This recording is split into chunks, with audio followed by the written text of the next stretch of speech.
On December 27, 1892, Livingstone and Biddle College, now known as Johnson C. Smith University, played in Salisbury, North Carolina, with Biddle winning 5-0. Over time, HBCU football has evolved. HBCU football's popularity continues to rise. Millions attend games each year and millions more watch on television. The HBCU bands provide some of the top entertainment in the country. Over that time, some of the best players to ever play in the National Football League played at HBCUs. Every Monday through Friday on the HBCU Football Daily Podcast, national radio and television host Donald Ware takes a look at what's happening in HBCU football and talks with coaches, players, administrators, and media about the season. Make sure you join the conversation on social media now. Here's your host, Donald Ware.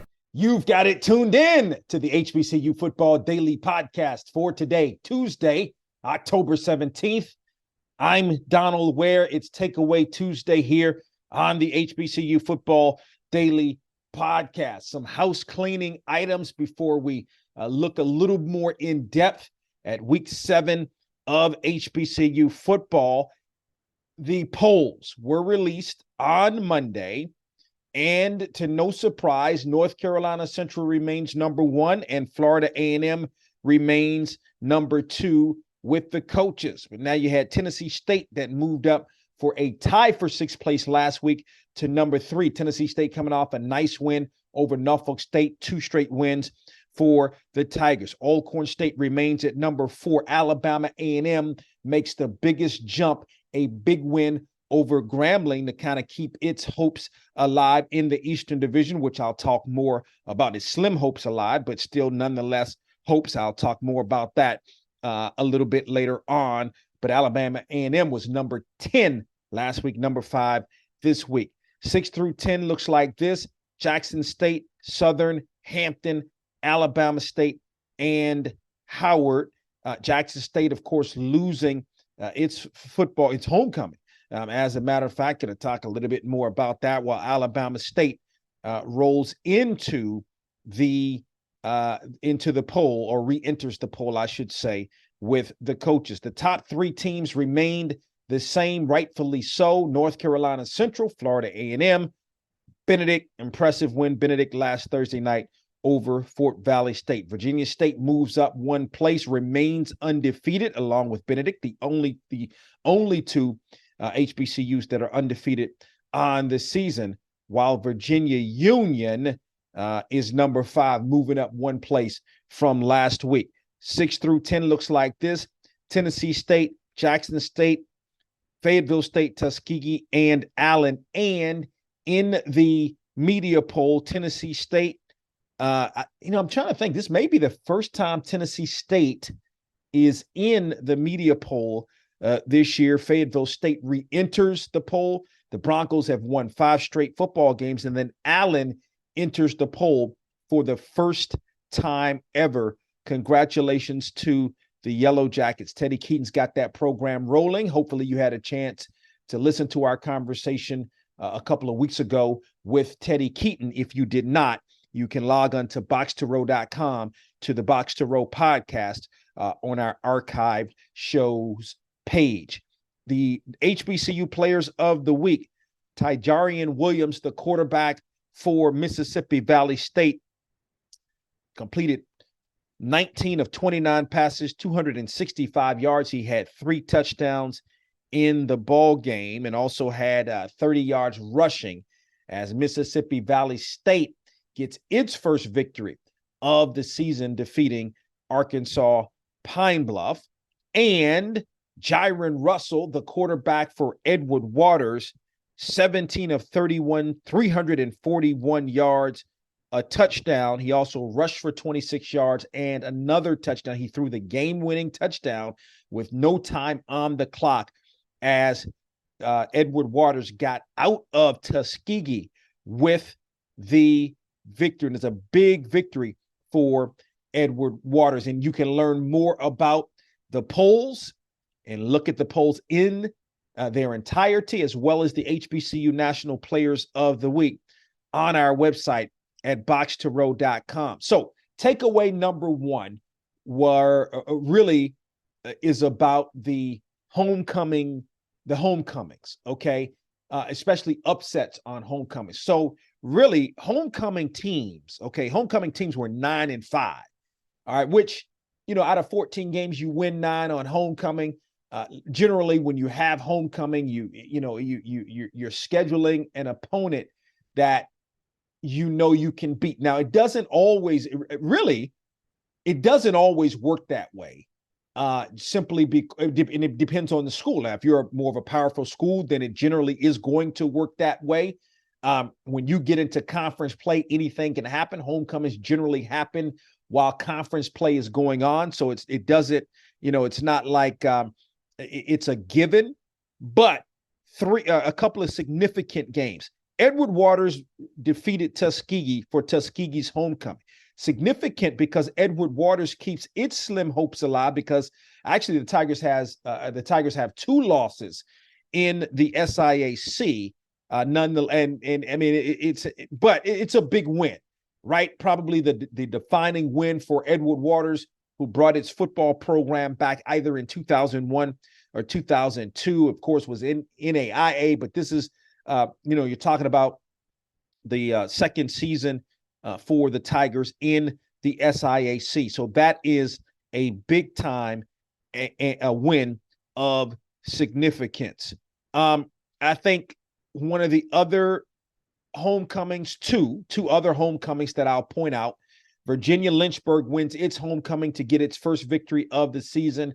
Mississippi Valley State wins its first game of the season at homecoming. So 2 teams able to get victories during homecoming.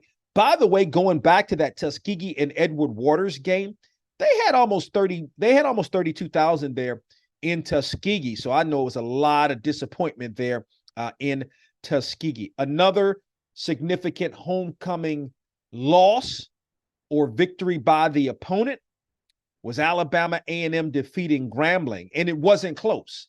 That's the thing about it. Like, it was 21 points. Had a chance to hear Hugh Jackson, who by the way, joined us on the weekend edition of Box to Row this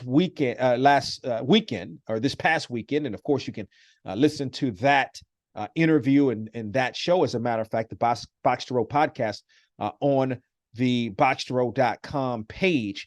But for Alabama A&M, keeps its slim hopes alive, because Alabama A&M, while it still has Florida A&M in front of it, the fact of the matter is Alabama A&M has 2 losses on the season. And then also Alabama State defeating Jackson State. Jackson State's homecoming. You talk about big crowds, a big crowd there. I think it was like close to 30,000, at least from an attendance standpoint, in Jackson, Mississippi. Alabama State always is going to be a tough opponent.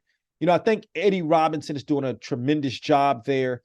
They dropped some games, that you wouldn't like to see them drop. But I think that when you look at where Alabama State is, it's going to take time to build a program. This is his second season, I believe, as the head coach at Alabama State. So, he's building a program there.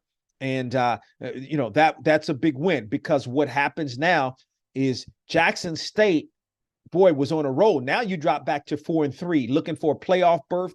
Probably not. And again, I just don't see where Florida A&M would have to fall off a cliff at this point to not win the Eastern Division. Now, still some tough games in front of it.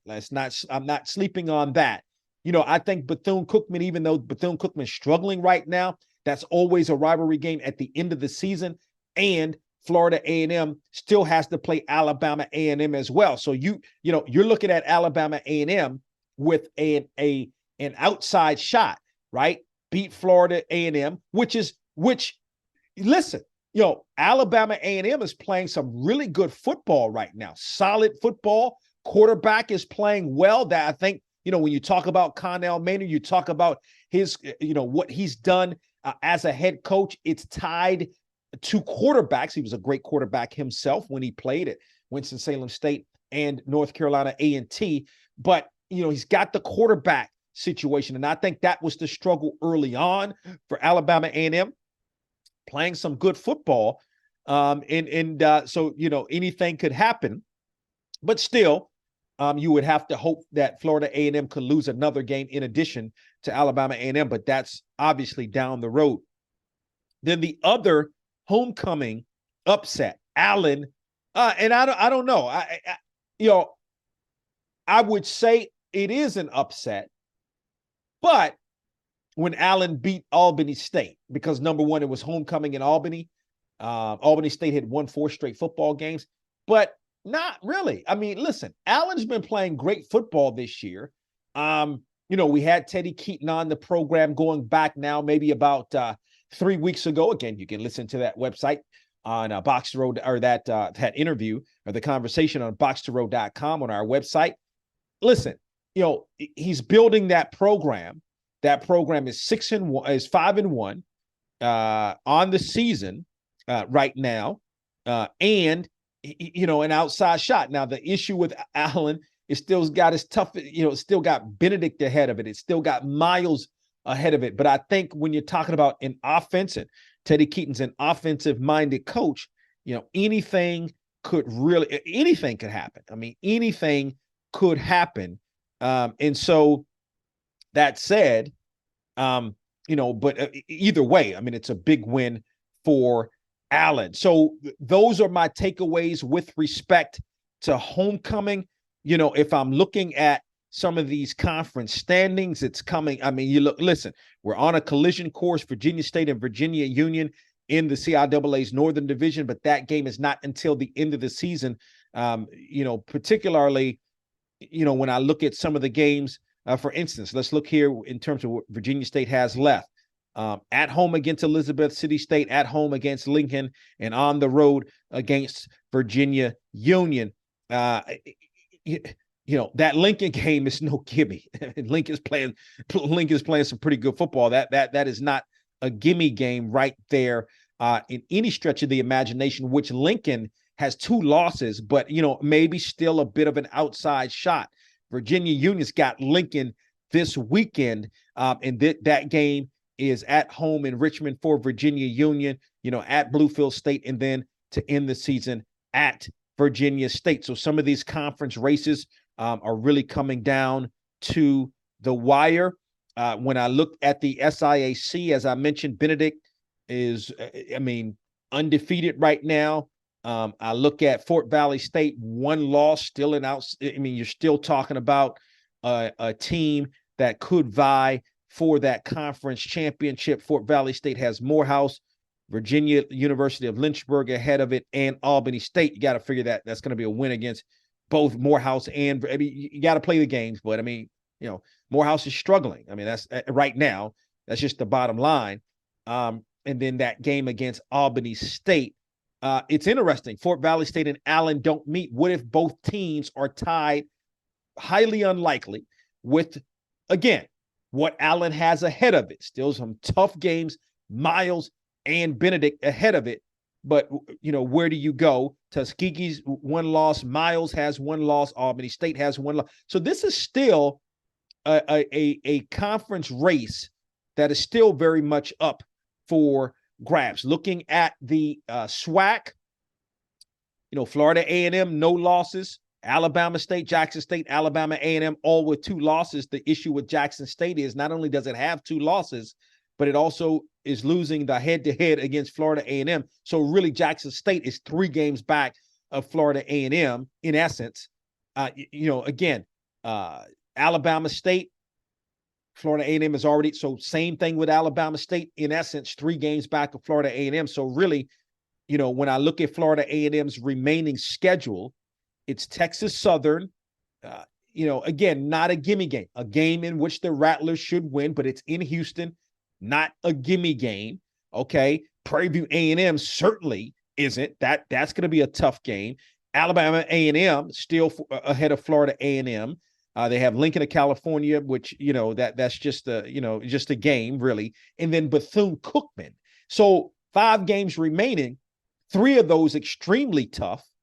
And then the Texas Southern game for Florida A&M. So it's no gimme, certainly at this point when you're talking about Florida A&M, but it is in control in the Western Division. It's wide open. Prairie View A&M, Alcorn State, Southern, all with one loss. Grambling sits back with 2 losses. That was a big loss to Alabama State. So Grambling, but again, this was a similar scenario last year, and we saw where we had to come down to the last game of the season, where Prairie View A&M, Alcorn State, Southern, Grambling, and Texas Southern all had a shot at the Western Division crown on the last game of the season. So plenty more football left to play, some exciting football left. We'll, of course, talk about all of that as the weeks go on here, or the days go on here, right here on the HBCU Football Daily Podcast. In the next couple of days, we'll transition to week 8 in HBCU football. Don't forget to tell a couple of friends about the HBCU Football Daily Podcast. Watch on the Box to Row YouTube channel. Listen at boxtorow.com as well as iHeartMedia.com. Talk with you tomorrow. We hope you enjoyed this episode of the HBCU Football Daily Podcast. You can also listen to the podcast at boxtorow.com, iHeartMedia, or wherever you get your podcasts. Don't forget to get your HBCU football fix on Box to Row with Donald Ware each weekend on the radio station near you, and on SiriusXM on HBCU, Channel 142, and on ESPNU Radio on SiriusXM, Channel 84. Follow us on Twitter and Instagram at Box to Row for the latest in HBCU football, and don't forget to tell a friend.